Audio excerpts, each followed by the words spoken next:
Hello, Canucks fans, and welcome back to another episode of the Canucks Conversation, brought to you by the great folks at Zephyr Epic. You can use promo code HOCKEYSEASON, capital H, capital S, all one word, Hockey Season. That will get you $5 off your order at ZephyrEpic.com. ZEPHYR Epic. Check them out on all platforms: Facebook, Twitter, Twitch, Instagram. They also have a retail location in Surrey, so be sure to go check that out. If you use the website, though, free shipping Canada-wide on any order over $50.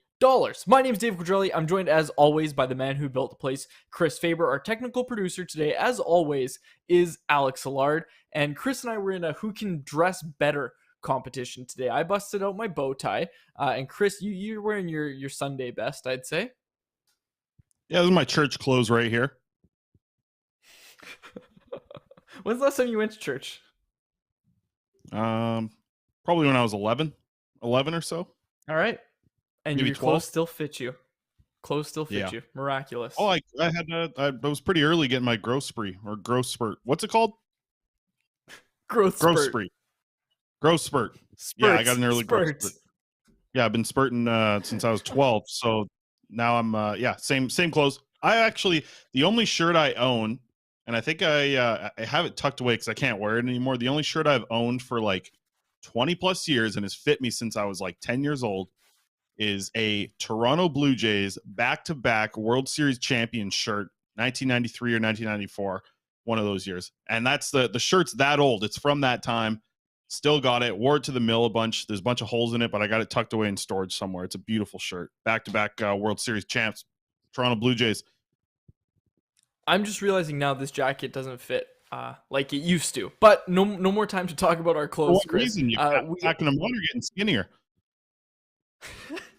I don't know. It definitely is a little tighter. That's all I'll say. But no more time to talk about our outfits here because we've got a lot going on. And I was freaking out before the show. You're telling me, oh, don't worry. I talked to Elias Pettersson, not that Elias Pettersson, and I talked to Lucas Forsell. So you'll have a prospect update later in the show. But first, we begrudgingly have to talk once again about JT Miller. This morning, and Alex, I don't know if we have the tweet, if we can throw it up there. This morning, Shayna Goldman of The Athletic tweeted out that league sources believe the Canucks have at least one sizable deal in the works by the deadline, with the wait due to cap management and space brokering. We'll see if it's Miller or someone else. Okay, so we have that information. And then there was this other article in the Pittsburgh Post-Gazette, I think it's called, basically a report out of Pittsburgh that the Canucks and Penguins have talked Miller. Now, that report stated that the Talks had kind of hit a snag. So you combine that with Shayna's reporting here. Then you combine it with the news at 11 o'clock Pacific time that the Canucks, that the Penguins had placed Mark Friedman and, more importantly, Brock McGinn on waivers, creating, I think, 1.2 million in cap space is what it came out to be, with the potential to go to 5.7 if McGinn is claimed. So that's what we're working with right now. Chris, I'll let you talk a bit as I get everything in a row here. Yeah, let's get the Matt Wenzel article up here, the one you're talking about from Pittsburgh here. Just the way I was looking at, reported by him. You mentioned from the Pittsburgh Post-Gazette. Just going to read a little bit from the article. Per one of the sources, trade talks between the Penguins and Canucks reach an impasse, but they could be revisited prior to Friday's trade deadline. Sounds like the Penguins are pretty active in the market. Matt also reported Jacob Chychrun being another player that they were in on. And you mentioned it, the cap space, it's starting to make sense here. I don't know. There's a lot going on, man. You know what? Let's hear from Frank about it, too. Frank Saravalli had another report. Let's play this video real quick of Frank Saravalli, then we'll dive into this because, yeah, it just feels like it's another week and another JT Miller rumor, but a lot of things can be put together on this one to make it look somewhat plausible. Let's see the video here. Frank Saravalli earlier today, their buddy Tyler Yaremchuk over there. That's one of the good oily boys. From Daily Faceoff. Let's hear from Frank, his take on the JT Miller. JT Miller, let's hit the Vancouver Canucks. His name has been out there a bit in the last few days.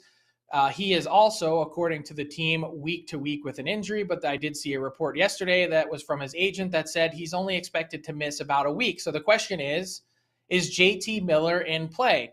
I'll tell you the answer is yes, but with a caveat. And that is that the Vancouver Canucks have been active in talks in the last week They're trying to find an NHL-ready younger center that could potentially take the place of Miller in their lineup. And if they can do that, then it would make it a lot easier to trade JT Miller. There's a lot of things that would have to happen in order for that to happen. So I would say that it is rather unlikely that JT Miller ends up being on the move before Friday at 3 p.m. If he's going to go at all before his no trade clause kicks in on July 1, I'd expect it to be in the summer. Okay, so there's a few things here, right? And I want to go back to what I just said about the Penguins and clearing their cap space. So right now, at the time of this recording, Tuesday morning, they have $475,000 in projected cap space, which fits $2.1 million annual cap hit at the deadline. This is from Puckpedia, by the way. I'm just reading this tweet.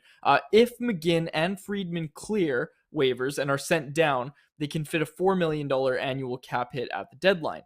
If McGinn's claimed and Friedman's down, remember Friedman is under $1 million, so his entire cap hit gets buried in the minors. McGinn, not the same story. If McGinn is claimed and Friedman down or claimed, the Penguins can fit a $5.7 million annual cap hit at the deadline. Now, again, I don't want to start talking too much about these rumors because I think Canucks fans have had their hopes up more than enough when it comes to JT Miller. But look, adding in with what Shayna reported, Cam Robinson of Elite Prospects also jumped in and kind of, threw in his little piece of the puzzle. And what he said is similar to what has been reported by Shayna. I'm hearing from leak sources that Vancouver is indeed setting itself up to make a substantial move ahead of Friday's deadline. It appears Miller's name is out there. Nothing has been finalized at this time. So folks, again, we're recording this on Tuesday.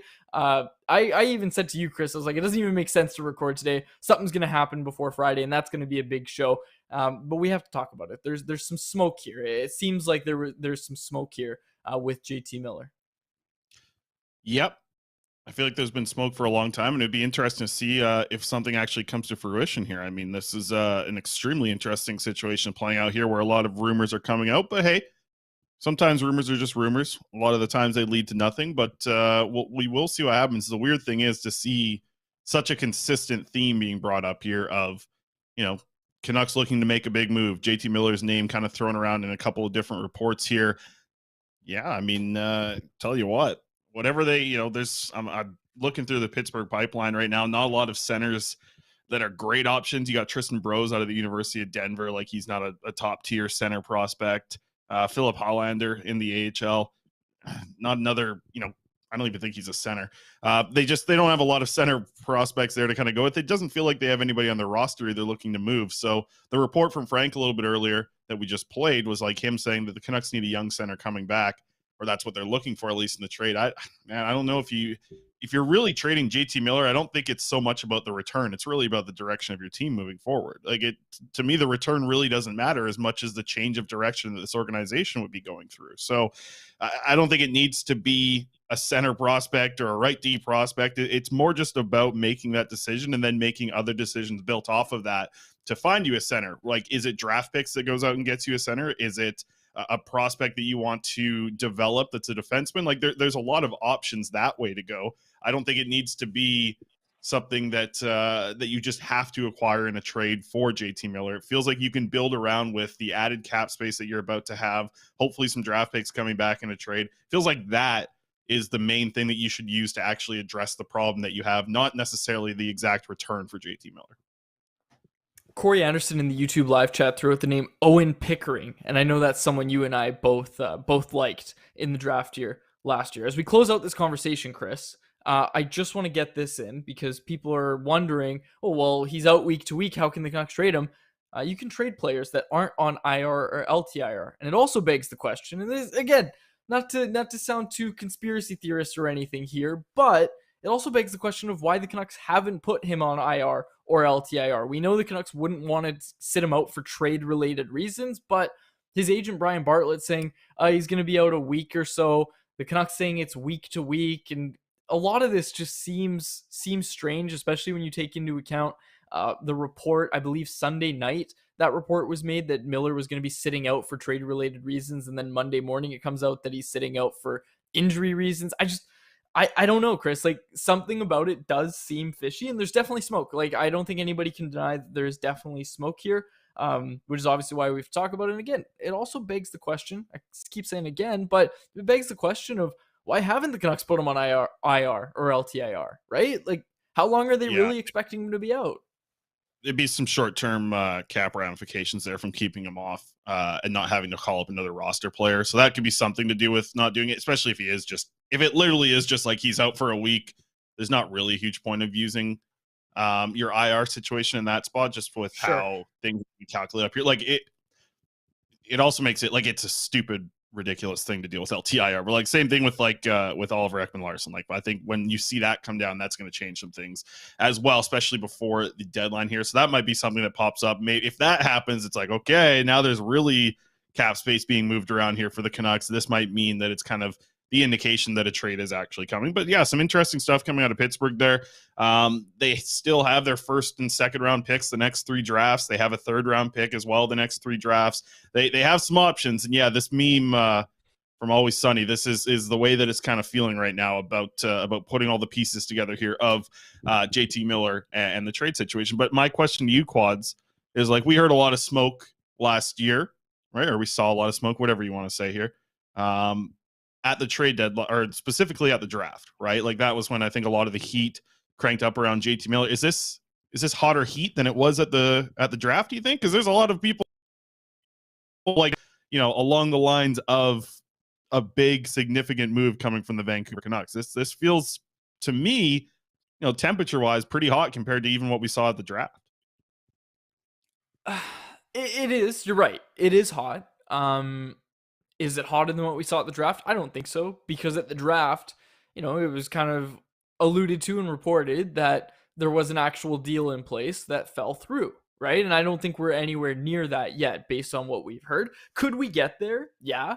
And keep in mind, his extension doesn't kick in until July 1st. So the Canucks can still trade him. That no move clause does not kick in until July 1st. Again, let's not forget that the Canucks had the option in the offseason to put some trade protection on this current final year of his contract. Like, you're allowed to do that. And the two sides decided not to do that. And I'm sure the Miller camp probably would have liked that, right? So I don't know. I don't know, like, if I would say that there's more smoke. There's just definitely smoke, and it's definitely not going to be the last time with this player. Let's be honest here. Yeah, you got that right. I'm going to take over moving the show here because you haven't looked at the outline. I got a bunch of stuff I want to get to. Thatcher Demko was back between the pipes last night. I know you're happy to see that, Quads. You like Demko. You want him splitting starts with Seelovs. You want 60% for Seelovs, 40% for Demko is your take. 38 shots he faced last night, made 34 saves. What'd you think about Thatcher Demko last night, Quads, to see him between the pipes for the Canucks again? So and before 15 you go in on this, I don't want you to talk about what this means for the tank. I just want you to give your goalie review here of Thatcher Demko. His post play is really good, as usual. I was very pleased to see that, but I also kind of cringed a little bit. Every time he slammed into a post, I was thinking, geez, that's not good for your lower body. You know what I mean? And especially with a guy who's coming off a lower body injury, the way he was moving, you can tell he's at 100%, which is great. And I think that's all you really wanted. You can absolutely tell that Demko is playing at 100%, which I think is great. But, 15 high danger chances, was it, last night for the Dallas Stars? And Demko was really, really good last night. And I actually had someone email me. I didn't bother responding. So if you listen to the show, this is my response to you. Someone emailed me and said, "You reporters are so dumb. Demko wasn't good. Dallas sucked." And let's be honest here, Dallas definitely came into the game thinking it'd be an easy win, right? Like, Dallas didn't have their foot on the gas at all in the first period of that game, but they did. They turned it on later, and Demko was the reason that the Canucks came away with that victory. The Canucks blew 2 separate 2-goal leads. That doesn't happen often, and Demko was instrumental in holding it down at the end, right? And don't get me started on Andrei Kuzmenko, who, of course, is the anti-tank missile himself, but if Demko plays like this down the stretch, you can kiss your tank goodbye. But you got to split starts. You got to go with the split starts. Maybe not Seelovs, even Delia. You got to split starts. There's no harm in it. You don't need to ride Demko. You're not going to make the playoffs. You don't need any shenanigans right now. Let the guy get his reps in so that he's feeling healthy and ready for next year. But you don't need to ride him hard down the stretch. Let him have a good off season where he can come in fully prepared, because that was the big thing last year, right, Chris? Was he couldn't get fully prepared because he had a late start because he hurt himself down the stretch. The Canucks cannot afford to have that happen this year.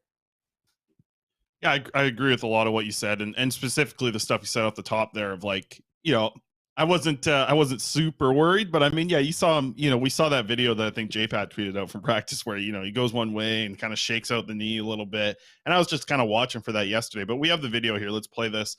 Thatcher Demko talking about just having a little bit more confidence in his, just like in his own play, right? It's a tough spot to go right back into an NHL game when you've been out for that long.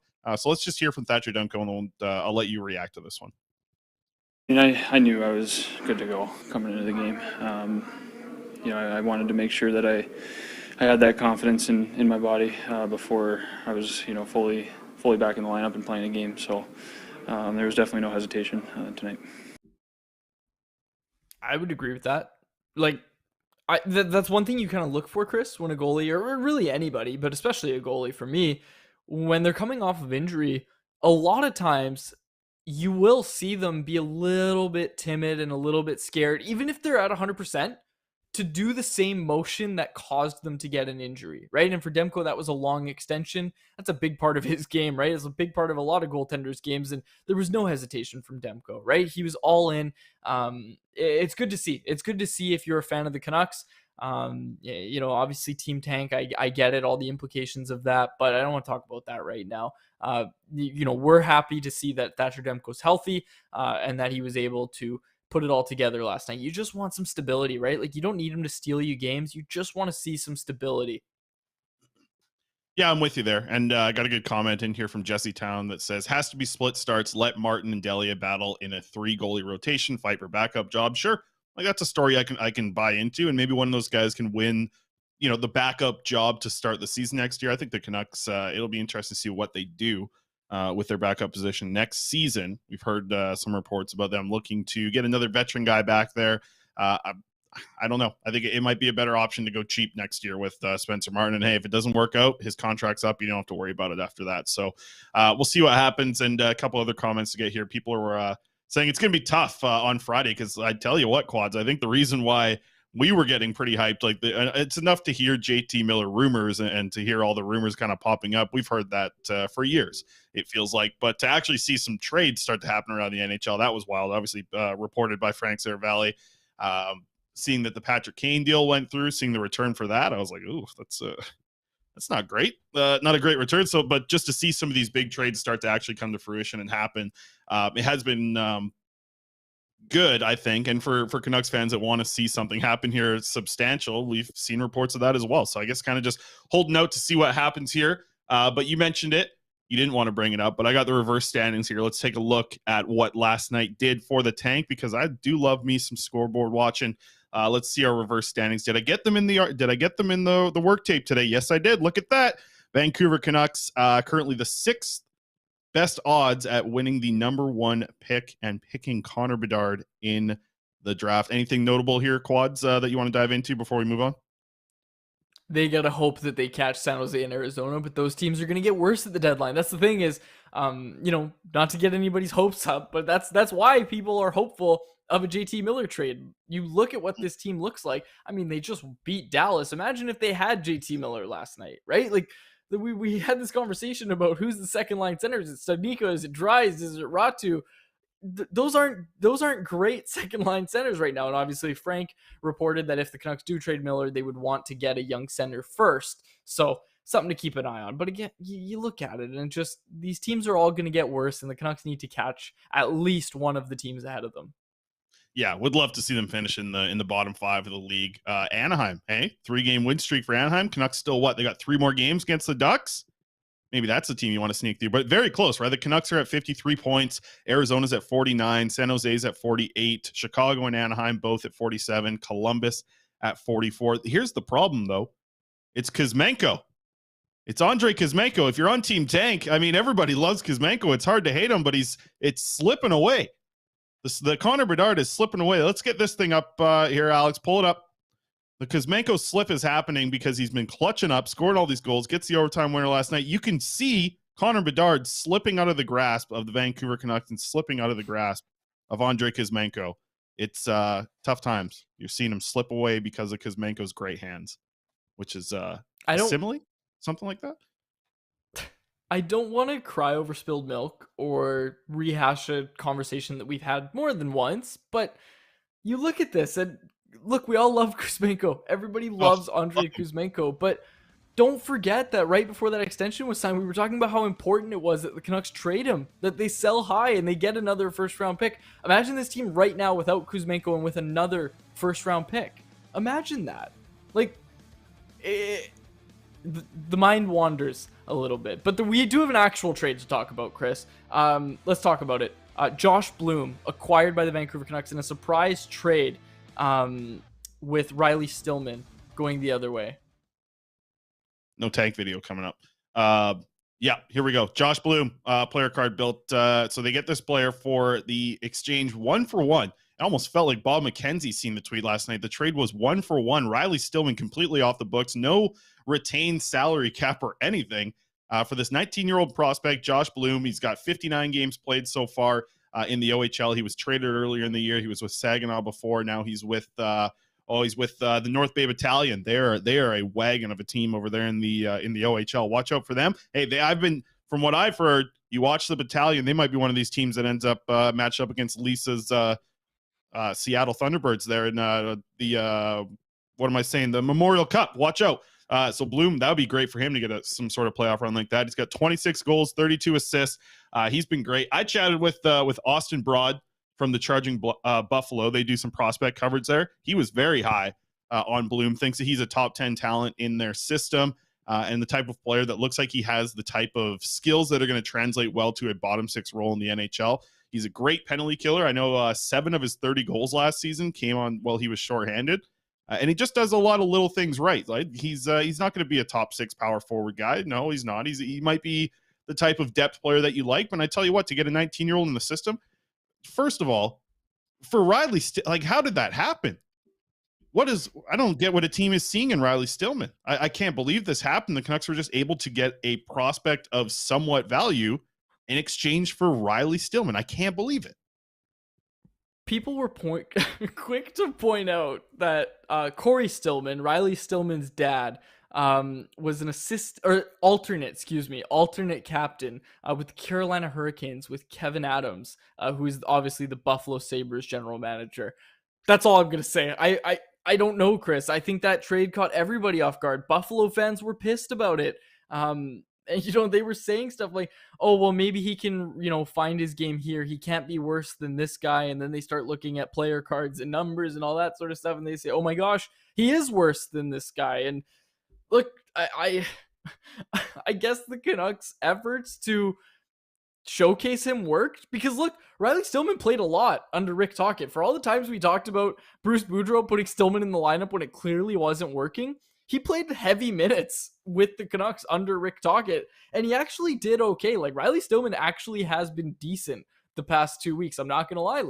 I've noticed him in a positive manner. So all the best to Riley Stillman. I think this is a trade the Canucks simply couldn't pass up on. And to close it out, you say whatever you want.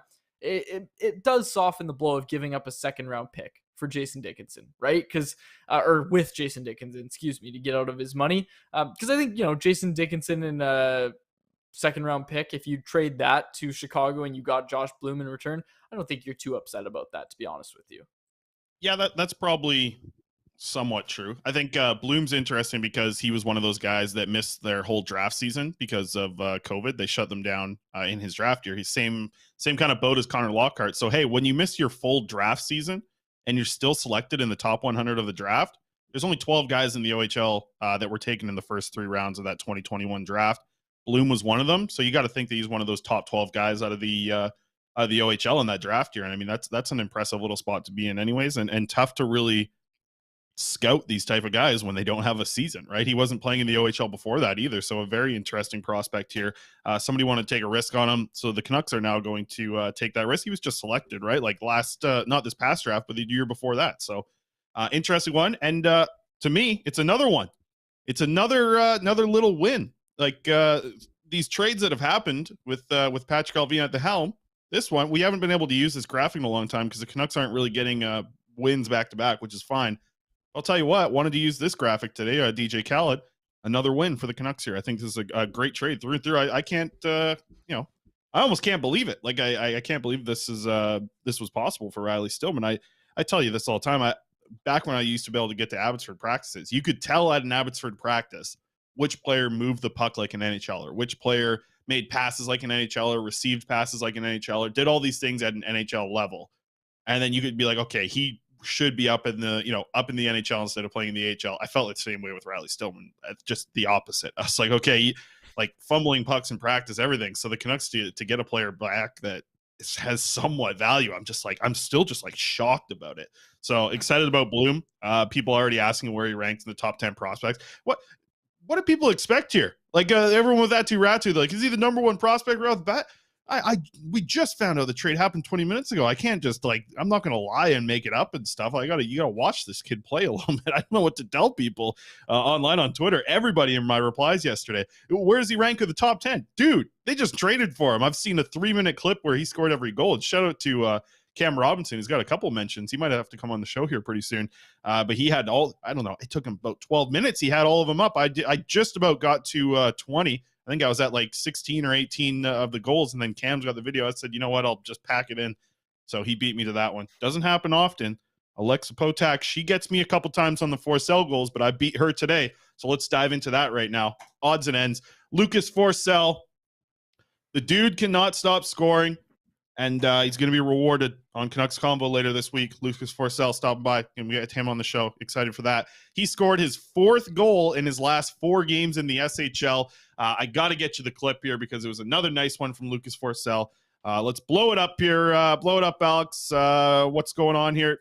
Let's get the video. Here it is. Lucas Forsell goal in the SHL again. Look at where he is once again. He's right in front of the net. Boom. The guy scores goals from in the crease. Just love to see it from Lucas Forsell. Like I said, 4 goals over his last 4 games. He's on a streak right now. That's 10 goals over his last 22 SHL games. No player under the age of 27 has more goals than him over that stretch of time, and he's in the contention for player of the month for the month of February in the SHL, which is damn impressive. Let's not forget this kid is still just 19 years old. He is a teenager doing what he's doing over there in the SHL. Impressive stuff. I mentioned it, chatted with him this morning. Hope to get him on the show later this week, if not next week. I know he's got a couple of busy things later on in the week, but had a good chat with him today. Feeling confident, getting the minutes, excited for the playoffs. We're 3.5 weeks away from the SHL playoffs. So Lucas Forsell rolling right now. And if you remember last year, he was with Farjestad for their playoff run, but he had the injured wrist, so he wasn't able to play. But he got a chance to see how veterans operate as they went on to win an SHL championship in the playoffs. So good stuff. You got a good opportunity there. And like I said, 10 goals in the last 22 games. No young player in the SHL is doing better than him right now. So very, very impressive stuff from Lucas Forsell. So, you fire up the tank, you get a couple more of these guys. It's good stuff over there, Lucas Forsell. Fire it up.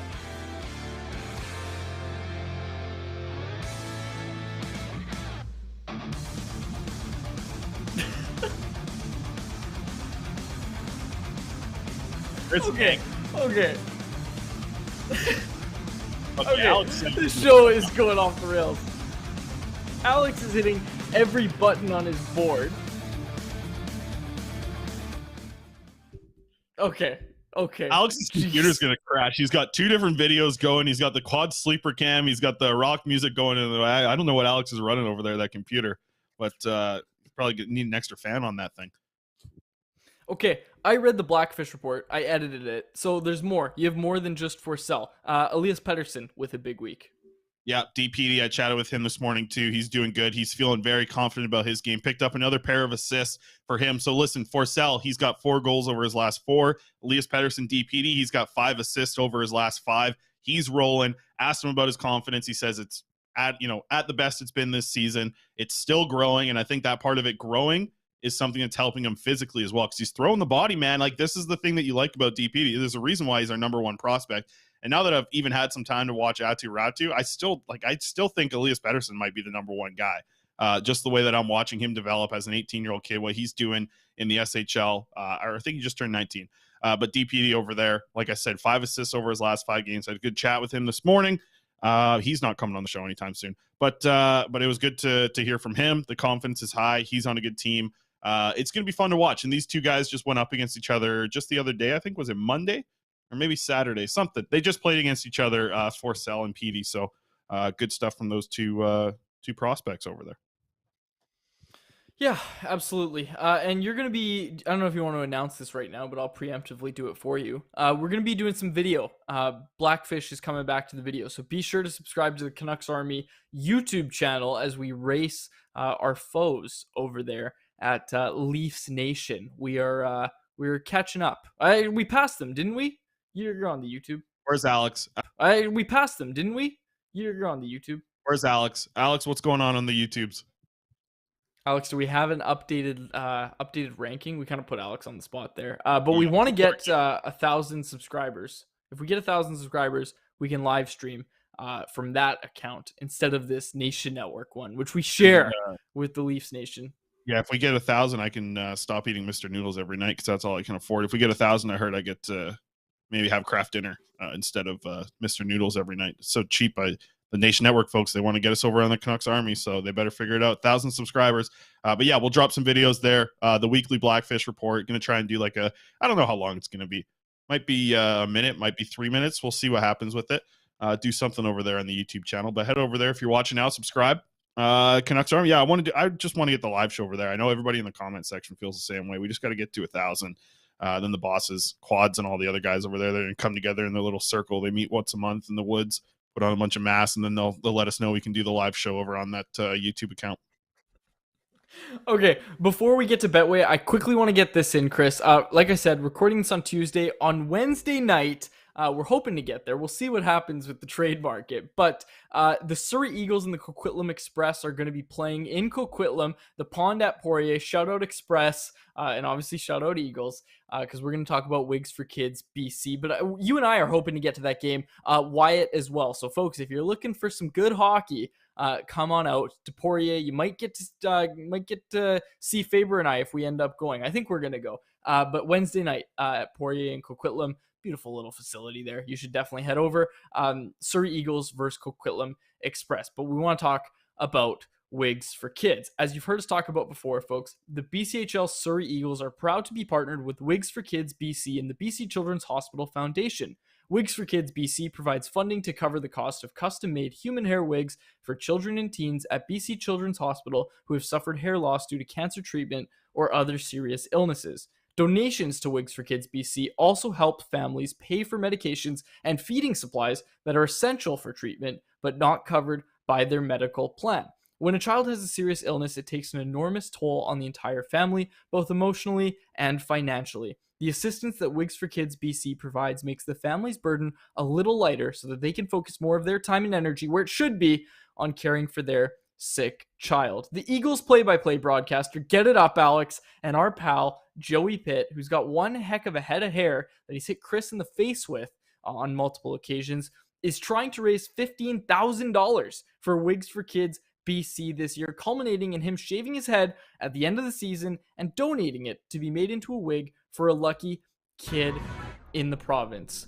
Be sure to check out Wigs for Kids BC. The BCHL season is over soon, so time is running out. So if you haven't already, folks, please consider donating Wigs for Kids BC. Yep. And come on out to the Express and Eagles game. Chris, I think you and I, we'll talk about it off air, but I think you and I should have a friendly wager on this game tomorrow with the Eagles and Express. Might have to get Wyatt in on it, which is why I say we'll talk about it off air, but I think we'll do that. Loser, probably both people will end up donating, but maybe the loser doubles their donation to Wigs for Kids BC.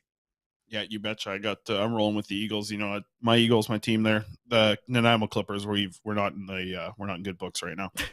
Me and the Clippers, they know why. But aside from that, yeah, hopefully we can get out to that game. That'll be a little bit of fun tomorrow.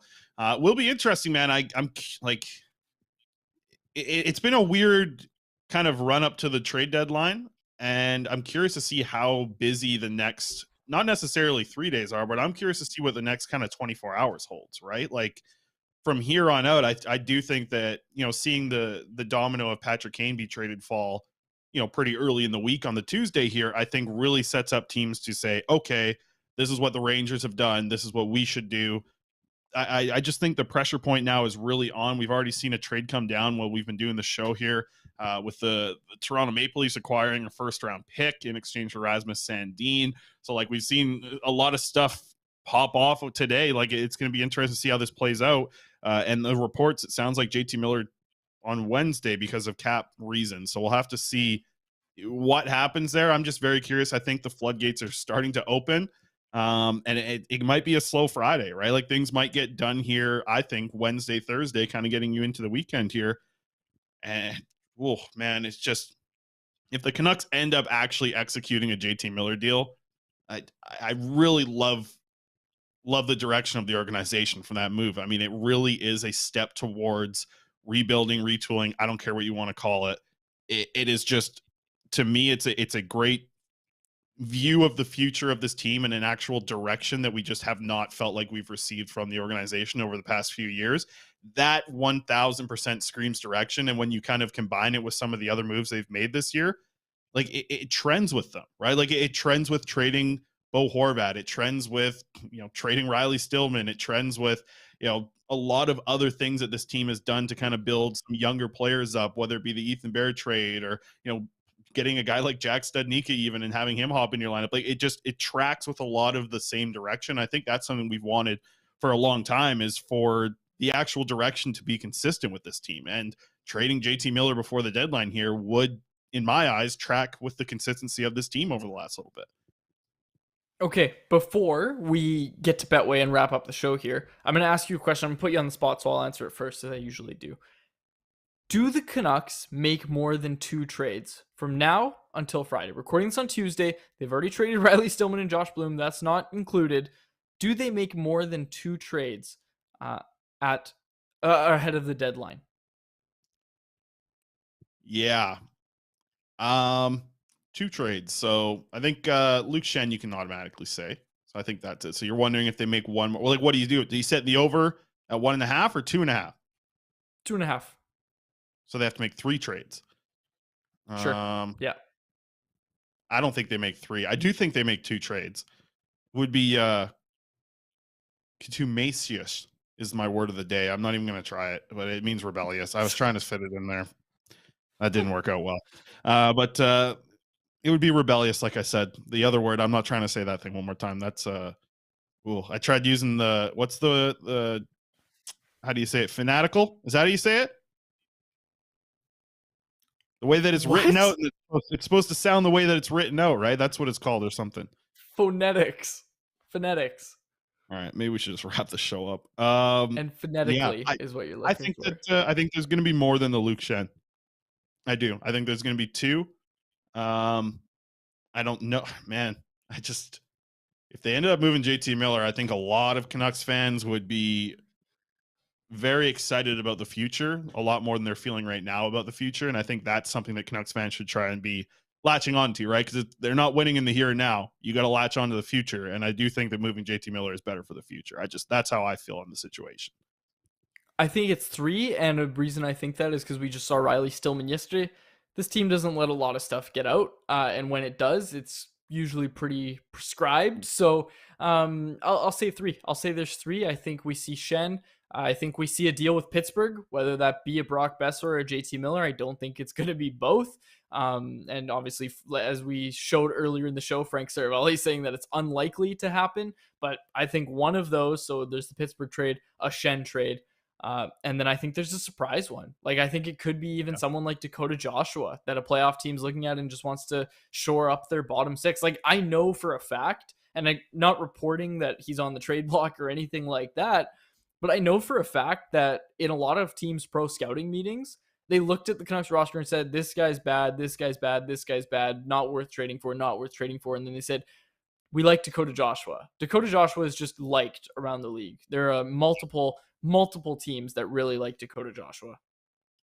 Lastly, about the Pittsburgh Penguins, you look over their last 10 games, they're 5-5, just barely hanging on by the skin of their teeth to a second wild card spot. That's, the other thing was Ron Hextall mentioned, and I do have the quote here. Ron Hextall said Friday that the Penguins would only give up a premium future asset in a deal if it was for an impact player who was signed beyond this season. You're looking to make a big shake down of a big move here. You're the second wildcard team in the East. I don't know, man. It's just there's so much that lines up for it to be actually possible. I mean, that's Miller's hometown team, the Pittsburgh Penguins. Like, man, I don't know. This one's got a lot of smoke, and it takes a lot of fire to make a lot of smoke, bud. That's all I'm saying. Yeah, no disagreement there. Where there's smoke, sometimes there's fire, and that's what it feels like right now with the Vancouver Canucks. Okay, Betway, get us out of here. Let's go. Betway. We got our bets of the day here. What are we talking about? We got the Boston Bruins facing off against the Calgary Flames. I got one of those either ors, Nazem Kadri or Tyler Toffoli to score a goal in tonight's game, minus 150 on the odds. $10 bet's going to return you $16.66 over on Betway. And our second one, normally I say the big one. This is not actually that much bigger. This just feels pretty good. Over 6.5 total goals and a point from David Pastrnak at plus 137.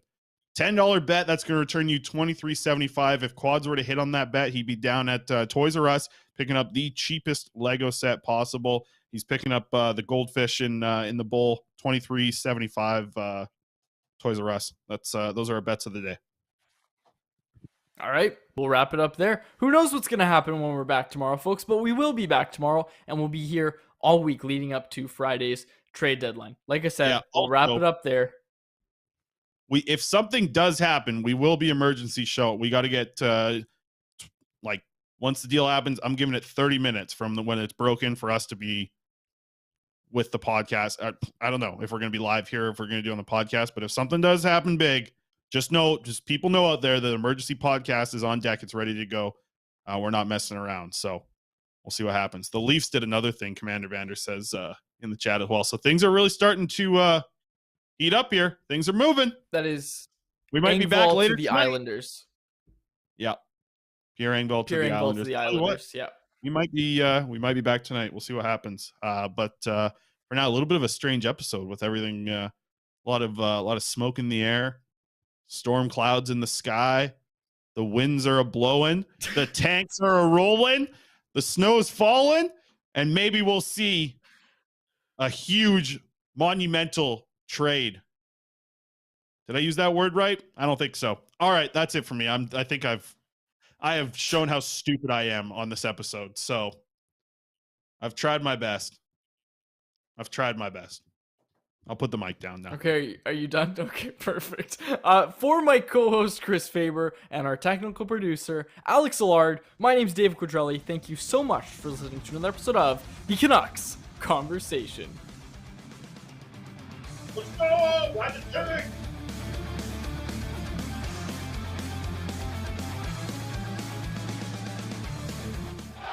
Thanks for listening to Canucks Conversation. Hit the subscribe button to never miss an episode. How about keep it to a thank you, Jim?